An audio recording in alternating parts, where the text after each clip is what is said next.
Hi guys, welcome to Peoplelyzer Get Ready to Move.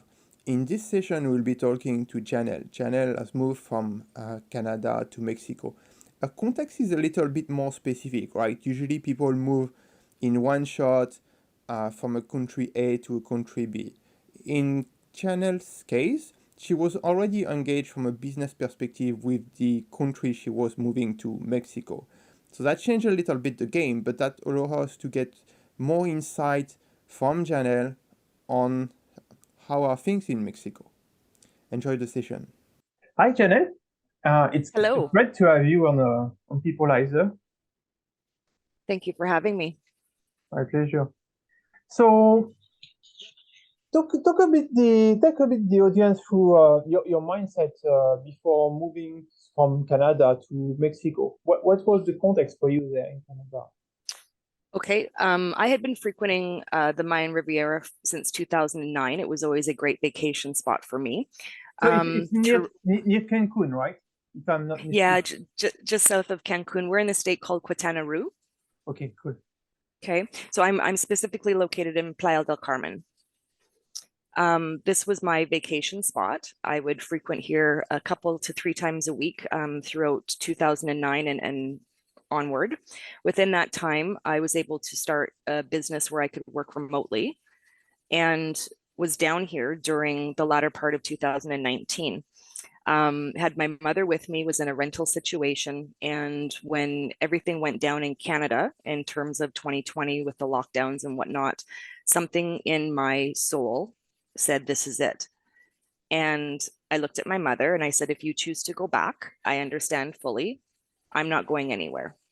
Something inside of me just knew it was time to put down some roots. I mean, solid roots. As I watched my country implode in terms of the mandates, hotel quarantine to enter your own country, something just didn't seem right, which then took me down some rabbit holes. So I made the decision to purchase a home, which you can do on a tourist visa. I found that out later. And I just decided to hunker down and stay and watch everything sort of unfold. So my situation was a little bit different in terms of making the decision to move because I was simply already here. Okay. With that being said, I think anyone that's maybe looking to make a move, it's very, very important to try to establish a base of either expats, like-minded people that are in the area. I'm fortunate simply because there's a lot of expats in this area, English speaking, because I'm not fluent in Spanish, and found a support system in that regard. A lot of people from Canada, from the UK, from the United States. Playa is one of the largest areas, from my understanding, that are travel. It's a very transient town. Lots of different types of people around the world you'll meet. It's in Playa. It's a melting pot in that regard, from my experience. Yeah. So that is why I chose to make the move. I literally just stayed. So I've been here since. Yeah. So what was your mom's reaction? Because okay, you're telling your mom basically, I'm not going to go back, but then how did she take it? And Well, initially, my entire family thought I was crazy because Trudeau was calling everyone home. And I naturally am a rebel and said, why? And I don't think so. I don't think so. Um, and had the feeling, even from that point, he was going to push mandates in terms of the jab, so on and so forth. So literally sat back and watched it from a distance. My mom thought I was crazy. However, when I did find a home that I was interested in, she decided to jump on board and purchased it with me. So I was very fortunate for that support. So yeah, a lot of people thought I was crazy. I positioned myself knowing that I didn't want to go back. Put a very dear friend as a power of attorney. I took a lot of the advantage of the COVID lockdown for everything over Zoom and any sort of video platform. I mean, right down to a lawyer was able to sign a power of attorney being absent. I was able to apply for a residency without having to leave the country. Certain things just sort of fell into play for yeah. myself, and took advantage of those opportunities to ensure that in case I did want to go back or needed any sort of paperwork or documentation managed, I could do so with a power of attorney, which was really, really important during that time. That's good. Okay. And so your mom is in Canada, yeah, right? Your family stayed in Canada. My mother stayed in Canada. She was able to come down before the restrictions happened yet again, and then ended up staying here for a year and a half Oh, because okay. she wouldn't go back with the hotel quarantines and all of this other Mm. BS. She went down the rabbit holes as I did and started to really open up her eyes to understand what these government crown corporations were doing. So she actually applied for her residency as well, is now back in Canada, and will be returning in about 6 weeks. Okay. Okay. So Mhm. take us a little bit through the purchase of the house, right? Because so usually it's not really a usual pattern to buy first. We from what we've seen, we usually advise to rent first. But for you, the context was you already knew this area, right? You were already Yes. comfortable, have information about the area, so purchasing was maybe a no-brainer. No. That's right. If it was someone coming from another country who really hasn't experienced maybe an area that they're interested in, I would definitely suggest renting. Absolutely. Get to know the areas of the communities, what works for you. I settled in this community, but had lived in, oh my goodness, at least 12 different rental situations throughout Playa and surrounding areas before I found my fit. Definitely rent. It's really important to possibly have referrals in terms of brokers and landlords and on all those different situations. Just by personal experience, I run into a lot of slumlords, take deposit, will not take care of their responsibilities. It's good to have a proper secure network when it comes to even rental situations and even a proper rental agreement. Very, very important, just speaking from personal experience. Then at that point, if you're looking at purchasing, again, finding the right people in place to deal with the notaries, proper contract, especially as a foreigner, because you'll never hold the title unless you're actually a citizen. So it's a transaction that happens. A bank will hold the title. It's called a fideicomiso. They will hold the title, and I would pay taxes per year to the bank for them to hold the title. Financing is an option, but it's extremely high in terms of interest rates. I was able to liquidate a portion in Canada and also took out a small business loan to conduct the transaction through the process. And it needs to be done properly with an escrow. A lot of countries will say, no, it needs to be a deposit into my personal bank account. Absolutely not. Again, trial and error, having the right people in place where you're not misled as a foreigner, because unfortunately, it happens everywhere, Okay. everywhere. So I think that is very, very important. Rental situation, proper people in place. And then if you're ready to bite the bullet and make a purchase, finding the resources to help you do that legally and sound. It's Okay. very important.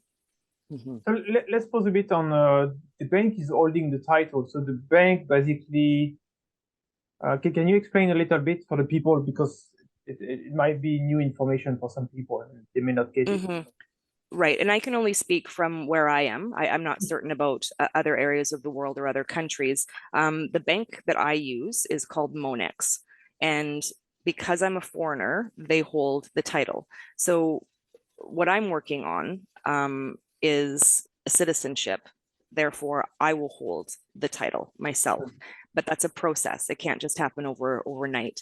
So for right now, the bank will hold the title. And I pay taxes on that every year based on the purchase value of the home.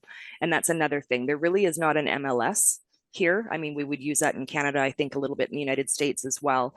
There is no MLS to do a gauge on home pricing, home inspection. There's a few things that, again, you have to have the right people in place to look at some of the mechanics of the home and all of these different functions that are available in other Western type countries, but was not necessarily available here. So that's also something to look at.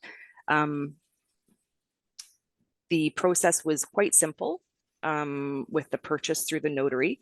The notary then will hand off the title to the bank.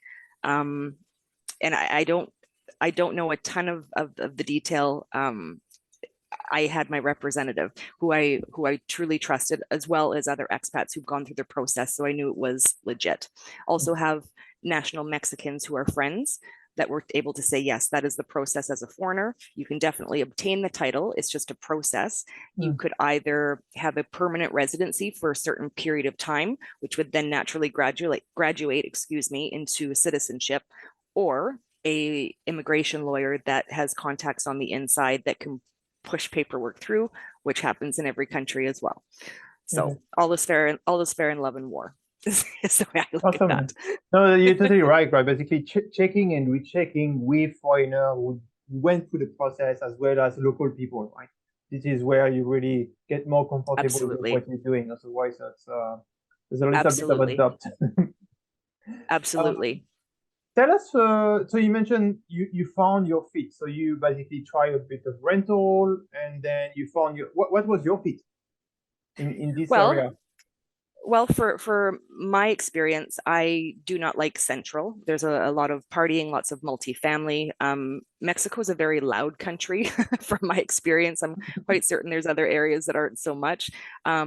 I rented multifamily, then went into a home a little bit farther out of the Central, was renting in this community, and just by chance ran into a gentleman. I was looking at wanting to build a home, and he said, well, ours is for sale. Would you like to come and look at it? And it just happened. It naturally just organically fell into place for me. Loved the community, liked being a little bit away from Central, and really enjoyed the neighborhood after renting here for a couple of years. Decided that this was my place. Okay, awesome. Mm-hmm. If we come back, so before, was there any other option for you except Mexico? Did you even consider or think of other options than Mexico? Or no, it was basically the natural choice? And for me, I was willing to entertain Grand Cayman Islands, who I've visited. Really enjoyed Grand Cayman, but didn't have a lot of contacts. The biggest thing for me was a bit of comfort in terms of contacts. I can get away with my Spanglish per se in Playa because there's so much tourism and a lot of people do speak English here. That was a big thing for me. And the expat community. There was a lot of people here that made up the expat community that I felt comfortable in that regard. Also, just the climate. If it ever came down to a greenhouse, having to grow my own vegetables, resources, that was a no-brainer for me. Even local markets. I mean, that's where I purchase most of my items is the local farmers selling literally off the streets in a pickup truck. It was a no-brainer in that regard. And I love the ocean. So being close to the ocean was very important to me as well. yeah, it is for many people. So you can grow food all year round, if I understand right. Absolutely. If you can get away from the GMO seeds. Yeah. So it would be a local farmer and literally seeding what you could from cucumber and cloning what you could from the vegetables that we think are not GMO'd. The only problem I've had is iguanas coming down and eating them. You know, you get a beautiful plant going and then all of a sudden the iguana comes down and takes your cucumbers. Man, that's frustrating. So Yeah. lesson learned. Now it's going to be a little bit more of a situation where they can't get in screening and netting and that type of thing, but definitely the opportunity to grow your own vegetables and chickens. I mean, if you really wanted, you could raise chickens. Yeah, that's good for eggs and everything. Yes. Cool. So take us a little bit through your integration within Mexico. Although you were already there, what would you suggest to people who move there in terms of integration? What's the best way for them to integrate themselves? And not just talking to Westerners, but also within the local population. Patience and understanding that the expectation you may have let's just say it was Mexico, moving to this tropical place. It looks gorgeous from the photos. You have to be flexible. Patience is number one. Things move a lot slower than normal. The one thing I love is Sunday is basically a day of rest. So very little operate except some of the big box stores. Family is very, very important. Nothing is ever on time. So you need to learn patience and understand that this isn't your country. And the reason that you decided to relocate was to get away from, for me anyway, a lot of the hustle and bustle and that vibration of go, go, go and da, da, da. It's different. It's a slower pace. Patience. The driving is very frustrating as well. It's kind of scary sometimes. It's like a video game. There's literally no rules. So you really need to step up your game when it comes to defensive and offensive driving at the same time. but the biggest thing is patience. A lot of things that would frustrate me in the past here don't anymore. Expect if you go to an OXXO, which is one of our convenience stores, a lot of people are there to purchase their breakfast or their lunch, and it takes forever because they want to put credit on their phone and lineups out the door. It's what you get used to, especially the 1st and the 15th of the month as well, when locals are paid. Lineups out the door for accessing ATMs, bank machines, the grocery stores, if that's what you're doing. That's a challenge. And also really just trying to integrate with the people in terms of language and understanding the culture, which is fascinating in one sense, but also very difficult in another sense as well. I find here the people, if you're trying to learn and speak the language and love on them, you know, as you would, they're very receptive, very receptive. They want to help you learn. They're happy to see you. But again, in any place, there's good and bad. I've had great experiences and bad experiences as well. But the main thing would be patience and just understanding that you've moved for a change. So don't expect it to be the same as what you're used to. You need to be flexible. You really do. That would be my biggest piece of advice is flexibility. Awesome. Yeah, the rapport with the local people is important, and especially for also living in different countries in the world, if you do the effort of speaking in their language or local language or dialect, then it's they receive you Yes, better. They value more what you're doing for them, actually, and sure. they will give back. Yeah, definitely. So in your area, do you see difference across the local communities, or it's actually pretty much the same rapport with most of the people around? Well, this area is very interesting because as much as they would say it's Mexico, a lot of even Mexicans that live here from, say, the northern parts, Monterrey or Mexico City or even central Mexico, are here because of the energy and the vibe itself. It's really a melting pot. So I've met a lot of people, like I said, from around the world and even Mexicans that live here that don't want to be up in the northern, maybe border states and whatnot. So again, it's really a melting pot, and a lot of people that are here with very little family or made the choice to be here independently. So it's very interesting, even within our community, ourselves, you know, we really take care of each other, looking out for each other, checking in every couple of days. Sometimes we'll do a potluck and one person will cook and barbecue and the other will for the rest. And it's really just a good community feeling. But again, that takes courage to go out and meet and take care of each other, you know, make yourself visible. It's very easy to become isolated if you're not in the right mindset to be able to go out and meet these different types of people. And it's so transient. People are moving here all the time or here on vacation and leaving. So you're making contacts around the world constantly. But the ones that are here, I find are very much the same in terms of mindset. You know, they wanted something different. They wanted a different type of lifestyle. I hope that answers your question. Yeah, sure. So when we talk about people transient, is it most of the people in this area, or is actually no? Well, it depends on the season as well. Depends on, okay, I'm assuming, okay. Yeah, we're going into Tell high us a little bit. season. Okay, we're going into high season now, they would say. So we're having a lot of, well, it's hard to say with travel restrictions if they're coming back.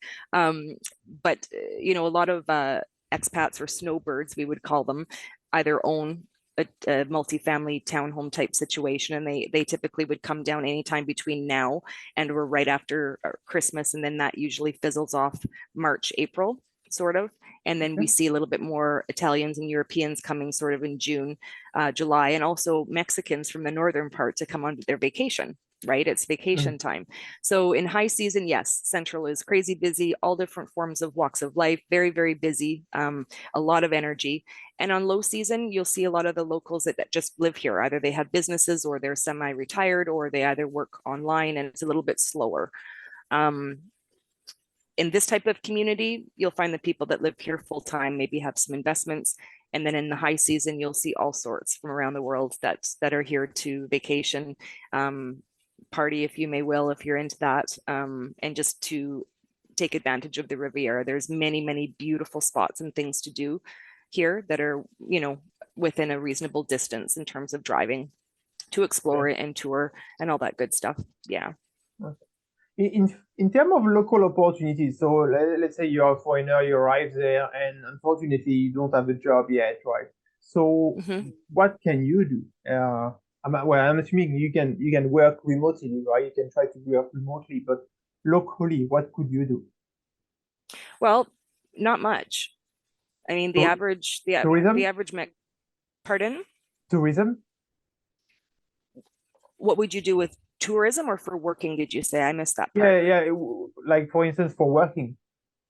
For working, well, it's tough. You either work remotely. A lot of expats that are here have online businesses, or they're already established in terms of maybe marriage with a Mexican and have residency. With a permanent residency, you can definitely work. However, is it going to be at a restaurant where you're making, 100 pesos a day on your wage, and depending on tips, sometimes it's tough. It's tough to find a job locally. It really is. With what the wages that we're used to. For myself, I was fortunate enough to be able to work online with a company that I established in Canada. I do have local friends who have migrated here that got into real estate, which can be touch and go for some. I dabbled in that a little bit myself. Again, there's no MLS here, so it's really tough. It's about who you know, hoping that the transactions are legit in terms of fees when it comes to a rental situation or a purchase. So it's really to each their own. A lot of people work online here. I don't see a lot of, say, Canadians picking up a job unless they're skilled in terms of scuba diving, or they have a certain skill that they can get in with the company and established already. So I'm not saying it's not possible, but really it would boil down to what are your skills and what can you bring to the table that maybe someone else as a local could not. It helps people to understand, to judge on the expectation. So most of the people going to Mexico are leaving their country and fleeing kind of an atmosphere of control, of restriction, basically the 2030 agenda, right? So do you still see element of control in your context, or no? You are basically, you feel yourself as totally free from what you experienced before. Well, that's an interesting question, because when the whole world, shut down for the 2 weeks to flatten the curve, which was just the first part of the conditioning, Mexico they followed suit. Okay. Now, a lot of the people here drive colectivos for 5 pesos to get to work. They're jammed onto these buses. They were wearing the masks. I mean, right at the local centers, they were wanting to take temperatures, masks. They shut the beaches down. They shut Fifth Avenue down. It crippled tourism.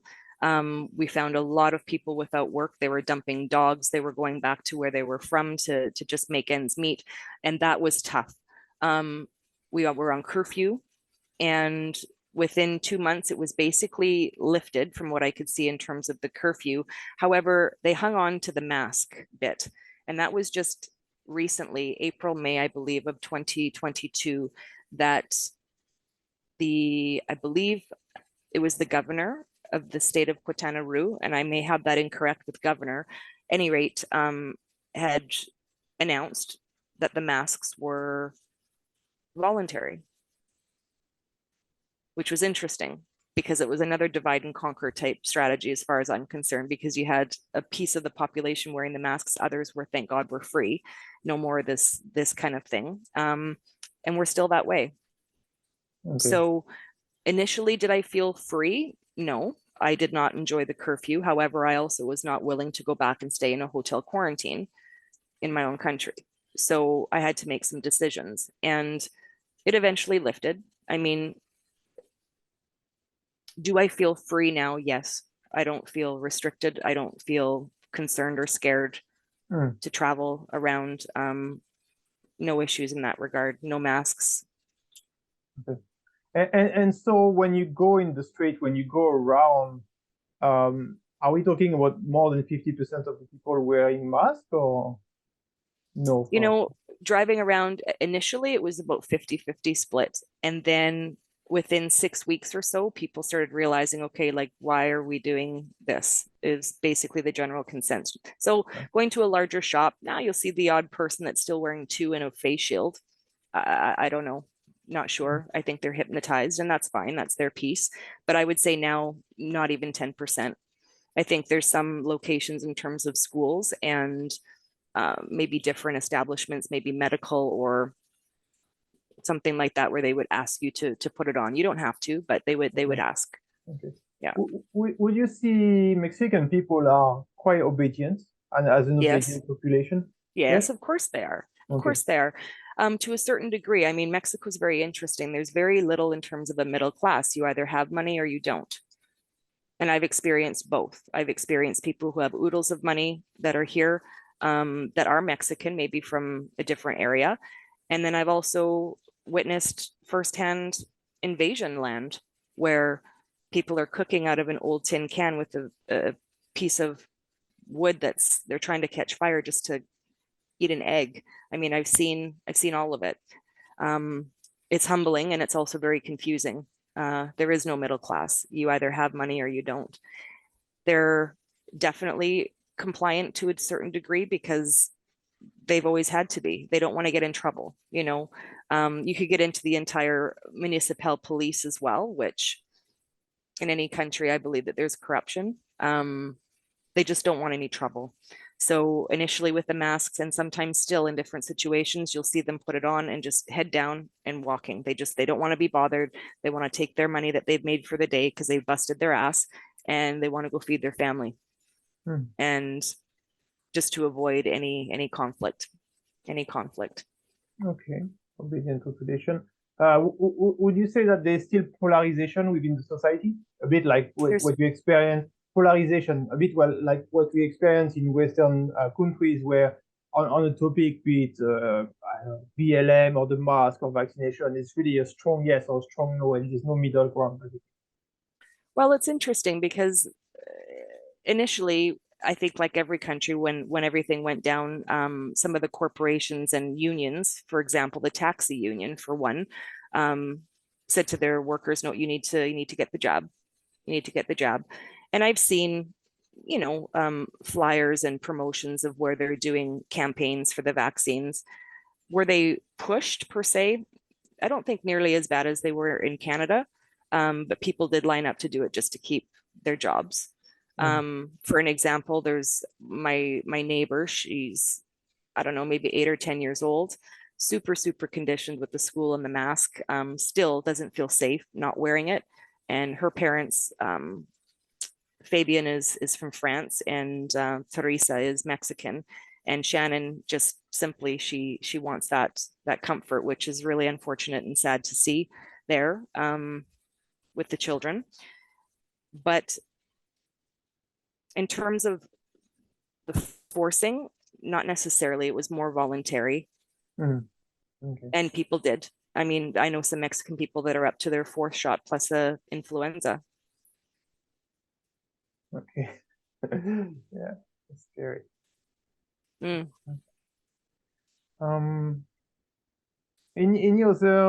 Any other message that you would like to pass to people regarding potentially moving to Mexico? So you mentioned the importance of flexibility. This is what really important. Flexibility, just like anywhere in the world, Julian, there's going to be crooks and there's going to be people that aren't authentic and in a place of love, but they do exist. And again, flexibility, trying to find maybe at least one or two people that are within your area to provide some support, and knowledge, just having experience here. Again, flexibility. I would say if you're wanting to make the move right away, I don't know if it's an option to even source out an area and see what resonates with you before making a big jump and a move. However, the rental situation is a great idea. At that point, you can travel around and see maybe some of the different areas that might fit you. And then from there, it's basically sourcing the right type of support for what your needs are and what your vision is. I mean, they're out there. They're out there.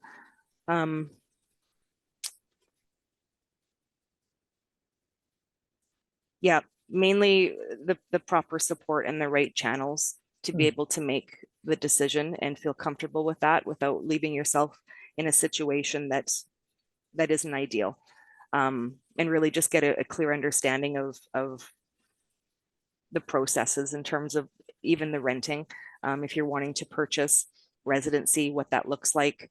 The resources are there. All right. Cool. That's great.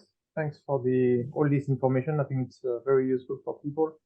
You're welcome. We do cover a few interviews of people around Mexico, so it gives different viewpoints, and that's important because the context is actually even different from one area to another area of Mexico as well. So, Right. awesome. Well, Janelle. I would be more than happy if anyone has any questions. You know, if it's not necessarily just this area or Mexico in general, we do have contacts that work out of different areas that could give some advice, answer some questions, because it's a big decision. Especially, I mean, my situation was different, Julian. I was just a single lady with a couple dogs. You know, I'm not looking at relocating a family, which I can only imagine. But there are private schools and support in terms of that with children as well. It's just a matter of seeking out the people, because they are here. They are here. They might not be in the same town or the same city, but you know, we're all finding each other, which I think is really interesting. Yeah, that's good. Globally, you know. Yeah. We'll definitely leave a contact point in case people want to reach out, especially Of course. family. Be more than happy to help for sure. Perfect, Janelle. Thanks so much, and wish you good luck with the context there and your dogs as well. Yes, yes, they rule my world. And if anything, get a dog. Yeah, definitely. Excellent. Well, thank you for your time, Julian, and congratulations on Peoplelyzer. I think it's fantastic, and I can see day by day that the community is growing, and I think that's very important that we find each other and support each other, whether we be in the same area or across the globe. This is a huge movement, and it's great to see people waking up and finding ways to support and sustain themselves in a different country and saying no. Say no, We just gotta say no. Exactly. All right, Yeah. Janelle. Thank you. Bye.